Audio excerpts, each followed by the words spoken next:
Hello and welcome to the Virtual College Exploration Program for all Ohio students. We have Sacred Heart University and we are about to begin. Before we get started, for everyone in the audience, know that you can ask your questions through the Q&A button at any point in time. Your camera and microphone are off so the panelists cannot see or hear you. And we will also be recording this session. We'll be recording this session and you'll be able to find that on oacac.org in about a week. And you can always sign up for more sessions at that same website. So I'm gonna let Sarah take it away. Thank you, Dan. Good afternoon, everyone. As Dan mentioned, my name is Sarah Kolaski. I'm the Regional Director of Admissions for Sacred Heart University. So if you have any questions down the line, I'm actually based in Denver, Colorado. So I will be your direct point of contact moving forward throughout the entire admissions process. So please don't hesitate to reach out with any questions. I will also have my contact information listed at the very end of this presentation. So to get started, Sacred Heart is a mid-sized Catholic university. We are located in Fairfield, Connecticut, just an hour and a half outside of New York City, and located in the third most concentrated area of Fortune 500 companies. So we're very accessible. We're near all major airports, so it's very easy to get to Connecticut from New York, any of the New York airports, as well as Hartford. And I believe it's about a 10-hour drive from Ohio particularly. So not too bad if you're looking to make your way out further east. We're classified as a mid-sized school, so we have about 5,000 undergraduate students along with 3,500 graduate and part-time students. Even though we are a little bit of a mid-sized university, we do keep to an average class size of about 22 and the student to faculty ratio keeping to 13:1. So we really emphasize on that intimate, personalized class setting as well. As I mentioned, Fairfield is a suburban city, so we actually share the town with Fairfield University, a very quintessential New England college town. A lot of families that do live in Fairfield are very much commuting into New York to work. So it is a little bit of a balance of that suburban and urban lifestyle.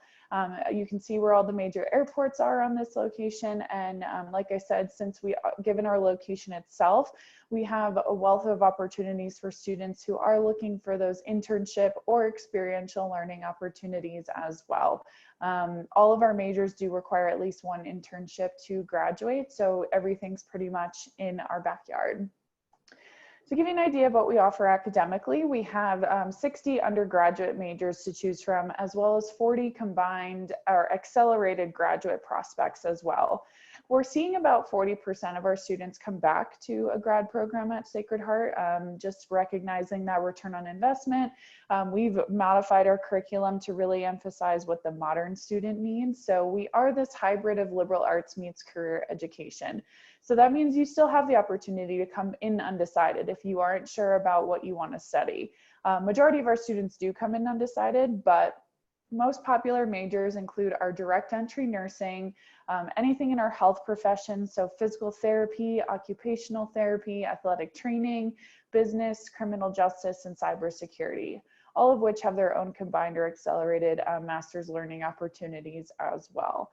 Some of the benefits for that is students do get priority consideration in those graduate interviews, and additionally have the opportunity to start taking classes in their junior and senior years. So really shaving off a couple years of school if needed and helping recognize that return on investment as well.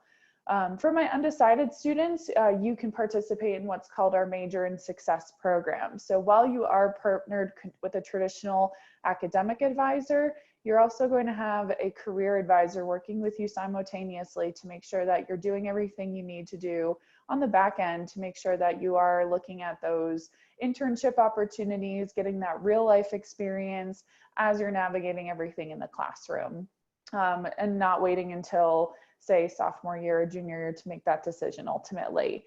You have until sophomore year to decide. So if you are undecided, fret not. We do have plenty of resources to support those students as well.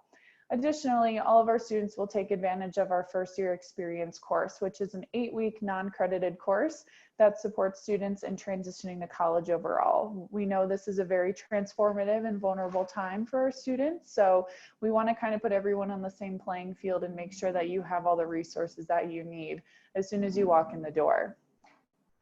A little bit about housing and dining. Housing is guaranteed all 4 years. We are a traditional residential community. About 80% of our student body does live on campus. We do have a residency requirement for the first 2 years. And we are also in the process of building additional dormitories on campus. So if students are looking for that full college experience, there's a lot of brand new dormitory opportunities, including 3 new freshman dorms. So they have a questionnaire that you'll fill out during your time of enrollment, and that will help partner you with a roommate or roommates that best match your living style, your comfort level, things like that. And you can also see we do have what's called a living learning community. So if you want to have something a little bit more specialized or something that reflects an academic interest or a general common interest, these are additional dormitories that students can apply to live in and share that commonality with their peers in the dormitory itself.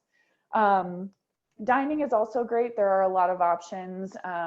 We do have the traditional Big Red freshman meal plan, so you'll have access to all of our dining halls in your first year, and then kind of explore different options outside of that as well. We're one of 3 college campuses to have a traditional East Coast diner as a dining meal option, which is right over by all of our athletic fields. So it's a great place to get together with friends and colleagues at that time, or if you're looking for something to have late night study snacks or after a game or anything like that, it is a great place to connect with your community as such. So as I mentioned, we do have a wealth of opportunities when it comes to that next step after college and learning. So to start, we do have our Center for Career and Professional Development. We just received some updates from them as we had a 99% job placement rate for the recent graduating class because of all the resources that they have as soon as they walk in the door. As I mentioned, our Major in Success program, we do have one-to-one counseling, our Pioneer Network online. We have Handshakes, which is an exclusive recruiting database that provides kind of that first come, first serve opportunity for internships in the area. We're usually the first to get those listings before they send them out to other listservs across the country. So it's really giving you the opportunity to get that really important internship or experiential opportunity as soon as possible. As I mentioned, all majors require at least 1 internship to graduate, but because of our student body, our students are so active in completing more than 1 activity or 1 internship before they graduate. Study abroad is also a very big component of our education at Sacred Heart. We typically have about 40% of our student body study abroad, including to 2 of our international campuses, 1 in Dingle, Ireland, and 1 in Luxembourg. We have 60 additional programs in 30 countries, and the good news is all of our majors are able to study abroad, including our direct entry nursing and any of our health profession programs as well. We have a whole semester program on our Dingle campus because there is a hospital overseas for nursing students to take advantage of that. It's all Sacred Heart credit. We are also adding a new study abroad program for the upcoming cycle in Australia. So very exciting time and kind of giving you all the opportunities in one place. Student life is very active as well. Of a student body of 5,000, we have over 1,200 events on campus every year. We do typically try to bring a lot from New York City to our campus so students have the accessibility that they need. But we do have Division I athletics. We have 35 club sports, fraternity and sorority life, performing arts. We're top 20 in the country for our performing arts program with all different levels of availability for students to participate, even if you don't want to be in the major itself. And that program has a direct connection to Broadway as well. But of all of our activities that we do have on campus, community service is probably our biggest component. Habitat for Humanity is our largest student-run club on campus and have over 100 plus partnerships with different nonprofit organizations not only in the Connecticut area, but across the world as well. One of our longest standing volunteer opportunities is in El Salvador. We've had about a 15-year partnership with a program to go down there for spring break and do some relief work and work with those respective communities and help our students be exposed to that global community as well. And one thing I do like to talk about is just our commitment to spiritual life. As it sounds, Sacred Heart is a Catholic university, but we are independent from the church. We became independent shortly after our founding, as we wanted a full autonomy with our curriculum, and also understanding that every student is coming in with their different idea of faith and relationship with faith in general. So we do honor our Catholic intellectual tradition, which is part of a sophomore seminar that all students will take to graduate, but it is a combination of the Old and New Testaments and reading the great philosophers as well. So it's more inquiry based and having students ask, what does it mean to be human? How should I live my life? What is my place in this universe? And how do we live together? So asking those really open-ended questions and letting students define what that relationship with the faith should be. We don't have any religious requirements. The only classes that we do require are Intro to World Religions, Intro to Philosophy, and as I mentioned, the Catholic Intellectual Tradition, which is a full year sophomore seminar. Our campus ministry is actually run by a priest, rabbi, and imam, and they have a weekly podcast that kind of reflects our One Heart, Many Faiths initiative. So furthering inter-celebration, having those conversations around dialogue versus just having the doctrine teachings, and really emphasizing on how we can give back to the overall community. So one thing I do like to emphasize is our relationship with the faith. It's as Catholic as you want it to be. I would say about 65% of our student body are practicing Catholics. We have a 10% Jewish population with their own halal house and about 3 to 5% Muslim. So it's very open, very welcoming for students across all faiths and backgrounds. And again, completely optional if you want it to be a part of your experience or not. These are just some highlights from the last few years. Sacred Heart is in a very much pivotal growth phase right now. We're one of the top 10 fastest growing Catholic universities in America. And I think just speaks to our commitment to showing what the current student needs. We do have our accolades across the board, as I mentioned, with health professions. We are top in state and top 5 in New England for all of our nursing, physical therapy, occupational therapy, athletic training programs. And you can see we've had a 100% pass rate on both occupational therapy and athletic training. And this time for the first time this year, we had a 100% pass rate on the first time attempt of students taking their family nurse practitioner licensure as well. So students are going to be in very rigorous and very honorable programs. We're top 5% of internationally accredited business schools in the world, and we're hoping to be Abbott accredited for our engineering programs in the coming cycle. So we're just kind of building up the foundation of what we have now and then adding forward so we can continue to serve our students as they come through. In the last 7 years, we've had 13 new facilities introduced to Sacred Heart's campus. These are the buildings that have been built in the last 3 years. So as I mentioned before, we have our JP's Diner, again, one of 3 college campuses to actually have a fully functioning diner as an option for meals on campus. Our WSHU and public radio station, or WSHU public radio and public safety station is furthering communications both on and off campus. The top right is 2 of the 4 new upper class dormitories that we have on campus, and we're hoping to finish the 4th one by the end of next year and hoping to be fully residential by the end of 2021. The bottom left is probably our biggest project right now.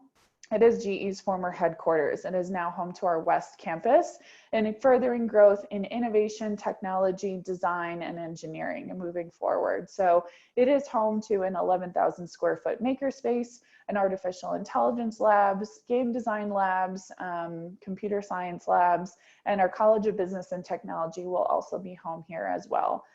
Jack Welch is the name holder of our College of Business and Technology and has been very dedicated to seeing the success grow at Sacred Heart. So having that direct relationship has really been monumental in seeing our growth, especially in the business district, but also in engineering as well.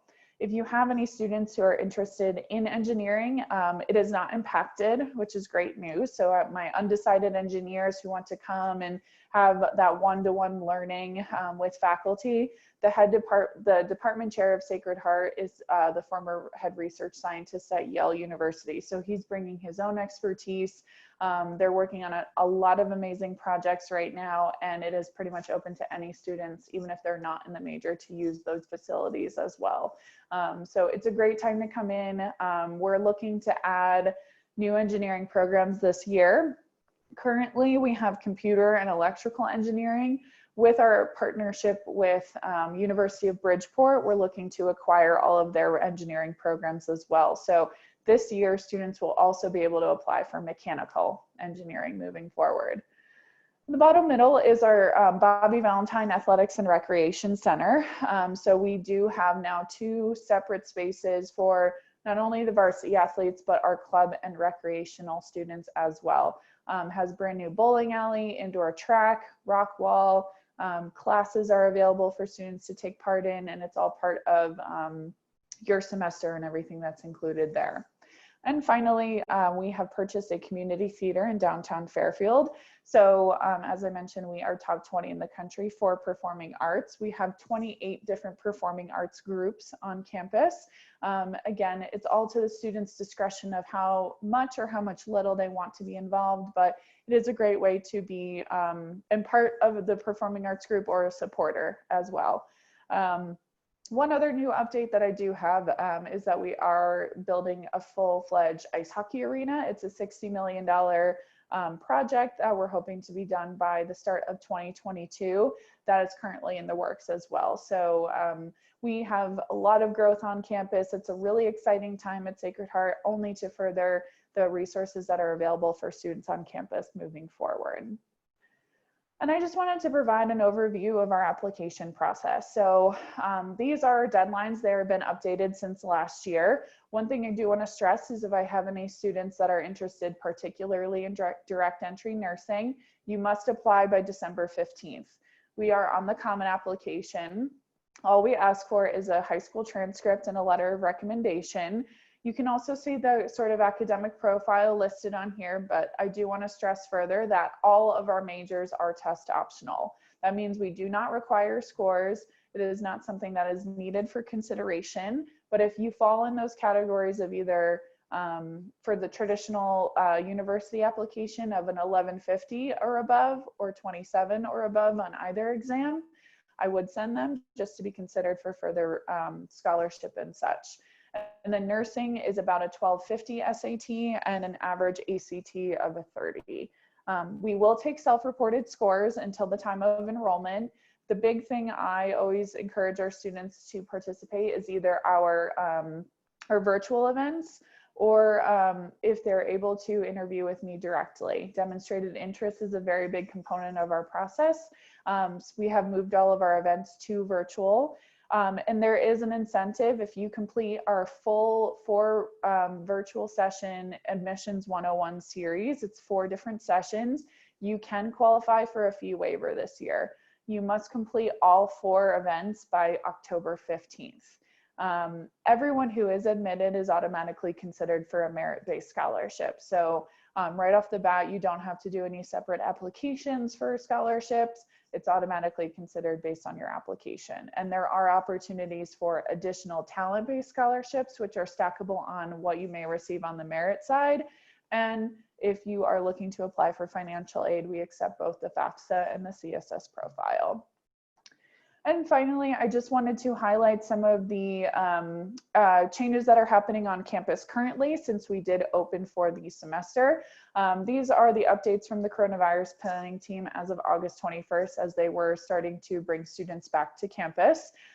We have gone through several waves of bringing students back to campus for the start of the semester, which was on Labor Day this year, but they've implemented all of the contact tracing and sanitation as more students start to come back to campus, and so far has been very successful. We are taking extreme precaution both in the classroom, in the dormitories, and any public spaces, so students do feel safe during this transition. We've also partnered with Quest Diagnostics to provide on-site testing for students for free at no cost to them. And we do, they're doing routine testing and random testing to make sure that everyone's sort of complying with the mandate set by the state of Connecticut. And since Connecticut is also working with New York and New Jersey, we're sort of working with our neighbors to make sure that everybody is on the same page and moving forward accordingly.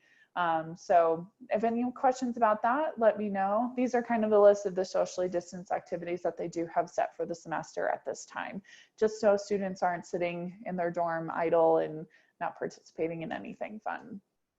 But if you have any questions down the line, this is my contact information. Again, I cover both the Western and Midwestern regions of the United States. So I'm happy to work with you if you have any questions. Thank you so much for attending, and I will now take a look at the Q&A to see if there were any questions moving forward.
Hello, Sarah. Hi there.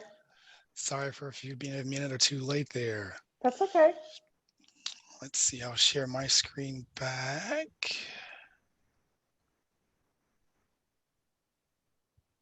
Okay. Well, just in a few closing remarks here. Thanks for joining us. For anybody that came in a little bit later into the meeting, when you close this window, there will be a link to a very quick 4-question survey. We'd appreciate any feedback that you could provide. It can always help us make it better in the future. Also, this was just one of many sessions being hosted, so be sure to sign up for additional sessions at oacac.org. Again, that's oacac.org.